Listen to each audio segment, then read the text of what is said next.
তো নমস্কার বন্ধুরা, আমি এই মুহূর্তে দাঁড়িয়ে রয়েছি একদম কিন্তু সেই পশ্চিম মেদিনীপুর। আর পশ্চিম মেদিনীপুর নিশ্চয়ই আপনারা দেখতে পাচ্ছেন একদম বাঘ। এই বাঘটা আপনারা একমাত্র দেখতে পাবেন যদুঘনেশ্যাম স্কুলের আগলি দিকে, ঠিক আছে। এটা বাঘ নয় বন্ধুরা, সিংহ, ঠিক আছে।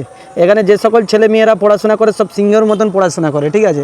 এত ভালো পড়াশোনা করে, এত সুন্দর মাথা, ইনিও এখানে পড়াশোনা করেছিল। তো চলো, সেই জন্য আমি শ্যামভাই কোলাঘাট থেকে যদুঘনেশ্যামের বাজারের এই স্কুলটা আপনাদেরকে দেখিয়ে দিচ্ছি। আর যারা যারা এই যদুঘনেশ্যাম স্কুল থেকে দেখছো অবশ্যই কিন্তু ভিডিওটা লাইক কমেন্ট করবে। তো চলো, যদুঘনেশ্যাম বাজারটা তোমাদেরকে আজকে পুরো ঘুরিয়ে দেখাবো কোলাঘাট থেকে শ্যাম ভাই।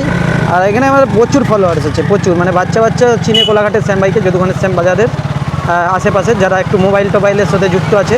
তো চলো, আজকে আপনাদেরকে পুরো ঘুরিয়ে ফিরিয়ে ভিডিওটা দেখাবো চারিদিকে। আশা করছি আপনাদের খুব ভালো লাগবে। তো এই সময় কিন্তু ভাই, এই সময় কিন্তু একদম পুরো ফাঁকা। আর আজকে কিন্তু সোমা মা আর টিনাও আসেনি, তো দুজনেই বেরিয়েছি একটু কেনাকাটি করতে এবং ঘুরতে। তো চলো, একটা নতুন ব্রিজ হয়েছিল, এটা একদম সেই জায়গাটার নাম কি বলো, এই জায়গাটার, এটা ডম্বুর ঘাট। তো দেখতে পাচ্ছেন এখানে একটা নতুন ব্রিজ হচ্ছিলো। আর এই ডম্বুর ঘাটটা পাড়িয়ে কিন্তু এই মনসা মায়ের মন্দির, মনসা মা খুব জাগ্রত, সবাই ভালো করুক। তো আজকে কিন্তু আমরা এই ডম্বুর ঘাট পাড়িয়ে কোলাঘাট থেকে শ্যাম ভাই এবার যাচ্ছি অন্যদিকে। তো চলো, কোথায় যাচ্ছি সেটা পরপর সব বলবো। আর এই জলটা দেখাও, এই জায়গাটা তো সবসময় ভাই জল জমে থাকে, পুরো পুকুর হয়ে যায় বৃষ্টি হলে। তো চলো, পুকুরটার দিকে পাড়িয়ে কিন্তু এবার আমরা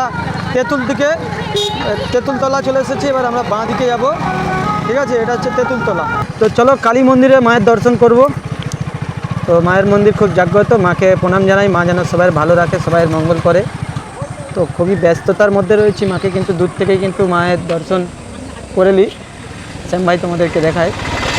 তো চলো, মা কিন্তু খুব জাগ্রত, মনের তো ইচ্ছা পূরণই করে। তো চলো, মায়ের একটু দর্শন করলি।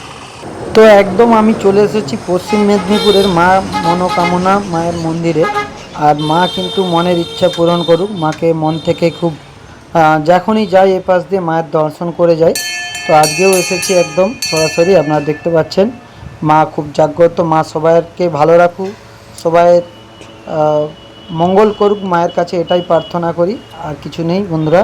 তো সবাই ভালো থাকুন, সুস্থ থাকুন। তো চলুন, মায়ের দর্শন করে নেওয়ার পর মাকে প্রণাম জানিয়ে এখান দিয়ে আমরা এবার, তো চলো বন্ধুরা, মায়ের মন্দিরের দর্শন করতে চলে এসেছি। শ্যাম ভাই তোমাদেরকে একদম ফাইনালি দেখাবো।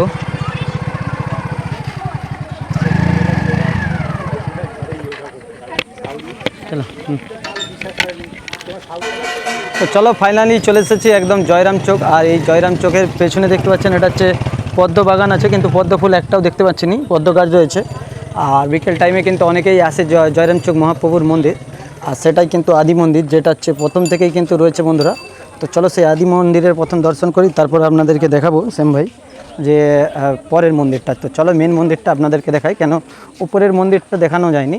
তো চলো, প্রথম মন্দিরটা আপনাদেরকে দেখাচ্ছি, যেটাই কিন্তু একদম অনেক পুরনো, এবং এখানে একটি ঘন্টিও লাগানো রয়েছে। তো চলো, নিম গাছের গোড়ায় একদম ভগবান।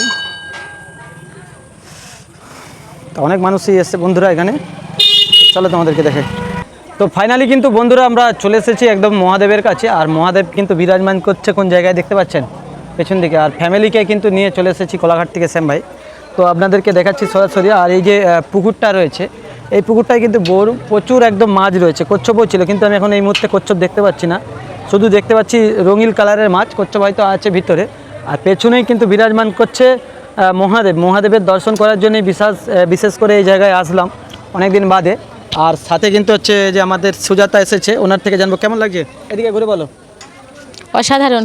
তো অসাধারণ, মাঝে মাঝে এগুলো কিন্তু ঘোরার মতন জায়গা। তো সেই জন্যই কিন্তু আমরা বন্ধুরা চলে আসি জায়গাগুলো, মন খারাপ হলে মাঝে মাঝে ফাঁক পেলে। তো আপনাদেরকে বলবো আপনারাও আসবেন, আশা করছি আপনাদেরও ভালো লাগবে। তো এটা কিন্তু বন্ধুরা হচ্ছে বাবার মন্দির।